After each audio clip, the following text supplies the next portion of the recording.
a visão geral do pipeline, caminho de dados em pipeline. E o Renato Riches vai falar um pouco sobre hazard e exceções. Bom, por que foi desenvolvido o pipeline? Com os avanços da tecnologia computacional, o grande desafio hoje é ganhar desempenho e rapidez computacional, diminuindo o tempo de execução, ou seja, você quer velocidade, rapidez e um ótimo desempenho com o menor tempo possível, desenvolvendo múltiplas tarefas ao mesmo tempo, entendeu? Hoje, um computador você tem que executar várias tarefas ao mesmo tempo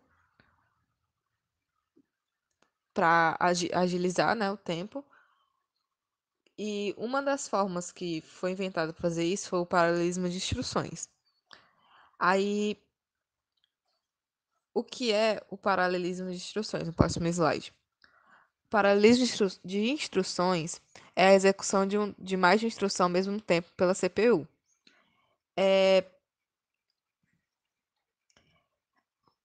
A fim de aumentar o número de instruções feitas por clock, né?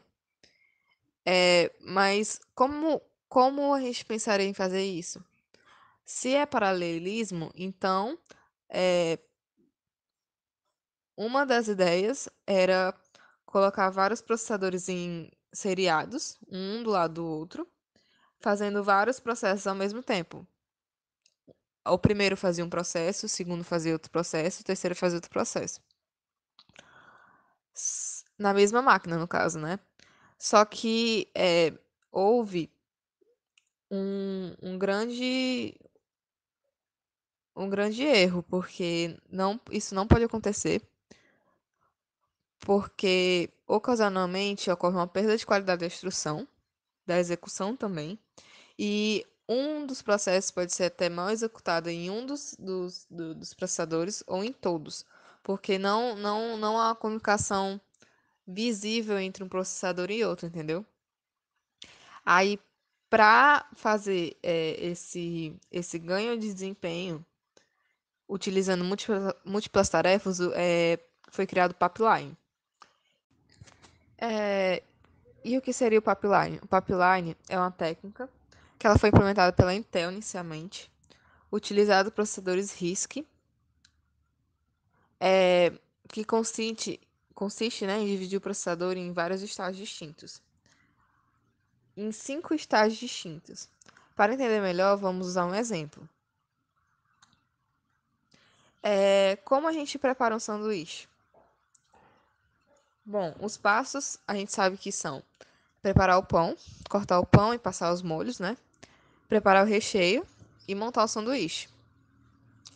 Aí agora vamos apresentar esse exemplo sem o pipeline. Quando temos apenas uma pessoa responsável pelo todo o processo, a próxima atividade que se inicia é quando a anterior é finalizada. Então, quando você começa a pessoa, né, responsável, a única pessoa responsável começa a preparar o pão.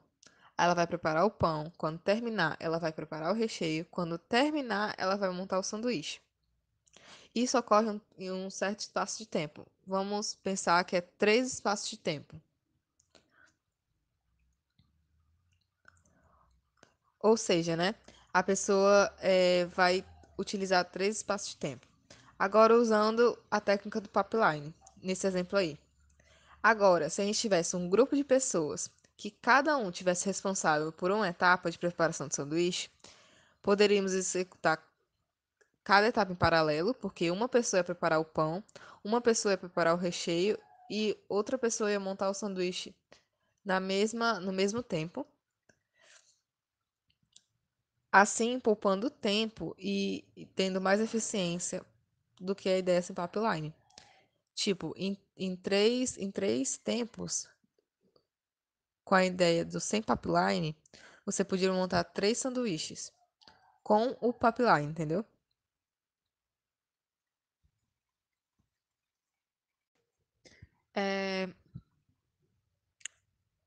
Existem vários métodos de pipeline, mas o mais famoso é o que foi implementado pela Intel. E vamos ver um pouquinho de o pipeline em 5 estágios no MIPS. O que ocorre? O pipeline de 5 estágios, ele tem 5 estágios de processo, que o primeiro é a unidade de busca de instruções. O que é que ele faz? Ele vai lá na memória, busca a instrução e coloca em buffer, até que ela seja desnecessária, ou seja, até que a instrução acabe. Aí, o segundo estágio, o estágio de decodificação de instrução. No segundo estágio, né, a unidade decodificadora decodifica a instrução, determina o seu tipo e quais operandos que ela precisa. 3. Busca de operandos. No terceiro estágio da unidade, no terceiro, a unidade de busca de operandos localiza a busca de operandos, seja nos registradores ou na memória. No quarto, unidade de execução da instrução. A unidade de execução da instrução, né, realiza o trabalho de execução de instruções. Normalmente fazemos os parâmetros passarem pelo caminho de dados. E quinto, a unidade de gravação. Quando busca a instrução, decodifica, busca operandos e realiza a execução da instrução, ela a última unidade, ela grava o resultado, ela leva de volta para o registrador adequado, né, no caso, o registrador de saída. Como vocês podem ver nessa imagem, né, ó, nenhum estágio fique ocioso, sempre vai executando a próxima instrução, a próxima instrução, a próxima instrução, e fazendo as instruções sendo executadas ao mesmo tempo, nunca ocorrendo tempo ocioso. Pronto, agora eu vou explicar um pouco sobre o caminho de dados no pipeline, o MIPS, né? Primeiro ele vai buscar a instrução lá no PC, o endereço, e ele precisa de um somador para ficar somando de 4 em 4 para encontrar o endereço certo, certo? Depois ele vai passar para o segundo estágio, que é a decodificação da instrução e leitura dos operandos do banco de registradores, né? O que é que ele vai fazer? Ele vai pegar o dado, botar no registrador 1, pegar outro dado, botar no registrador 2 e, e vai pegar o operando. Aí no estágio 3, que é o X, né? Execução e cálculo do endereço,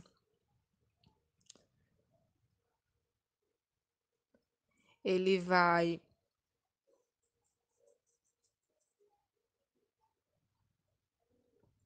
fazer a operação, calcular o endereço, pegar o resultado, fazer a soma e tal. E lá no quarto endereço, ele vai acessar a memória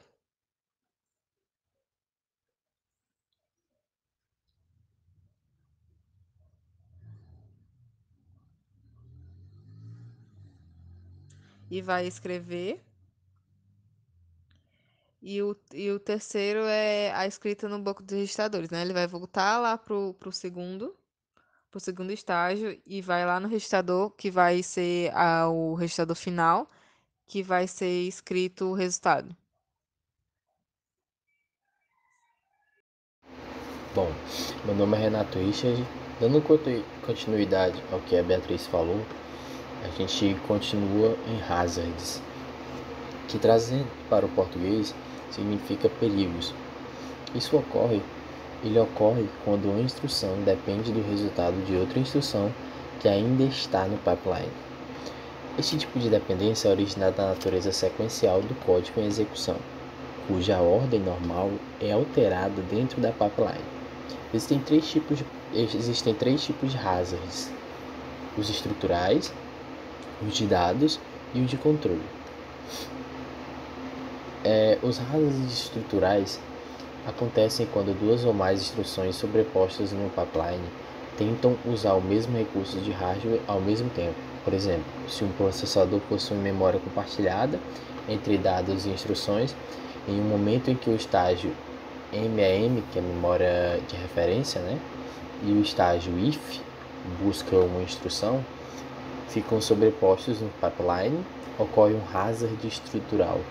Isso pode ser implementado, isso simplesmente pode ser resolvido no uso de bolhas no pipeline. É possível inserir bolhas, que conhecido mais como instruções, sem operações no pipeline e atrasar a execução da instrução atual até que o operando requerido seja computado durante o escrito no registrador. Esse método diminui a eficiência do pipeline, que é totalmente oposto à ideia de registrador. Mas mesmo assim é uma estratégia válida, porque reduz o custo de memória quase que pela metade. Dando continuidade, hazards de dados acontecem quando uma instrução depende do resultado de uma instrução anterior, de modo que a primeira instrução ainda não computou esse resultado. Como por exemplo, esse que está sendo mostrado. Vemos que nesse caso o R1 só é escrito no último estágio de execução da instrução, mas já é usado no segundo estágio da instrução 2. Existem 3 tipos de hazards de dados. O HAL, que significa leitura depois da escrita, que é Read After Write. O WAR, que significa Write After Read, escrito depois da leitura, que a gente trazendo para o português significa escrito depois da leitura. E por último, o WAL, que significa escrita depois de escrita. E por último, a gente tem o hazard de controle, que é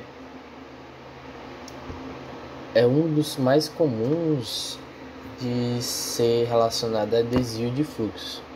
Esses problemas são os hazards de controle e são causados por desvios de outras instruções que alteram o PC, que é o programa counter. Recapitulando um pouco, é comum em hazards de controle acontecerem as situações como, vejamos, em que o move a X às 10 horas, instrução 1 e assim por diante. Temos que o hazard de controle podem ser tratados dos seguintes modos: inserção de bolha, que insere uma bolha de pipeline até que seja computado se o desvio vai ser tomado ou não. Outro método seria nunca tomar o desvio. Como foi mostrado em nosso exemplo, assume-se que o desvio nunca é tomado e a exceção sempre ocorre naturalmente. Caso no fim do pipeline da instrução o desvio seja tomado, ocorre a penalidade de desempenho. E por último, modo de ser tratado é sempre tomar o desvio. Nessa abordagem, o pipeline sempre assume que o desvio vai ser tomado e já começa a agendar as instruções posteriores ao desvio, sem saber se ele na verdade vai ser tomado ou não. Desses 3 métodos de tratamento de hazard de controle, o mais comum, assim como para qualquer outro hazard, é o uso de bolhas, como eu já falei até no comecinho, no outro hazard. Nesse caso, o pipeline é parado até que seja computado o estágio de decisão de fluxo, evitando quaisquer penalidade e perdas de desempenho. Bom, quanto a hazard, é somente isso. Espero que tenham gostado e bons estudos.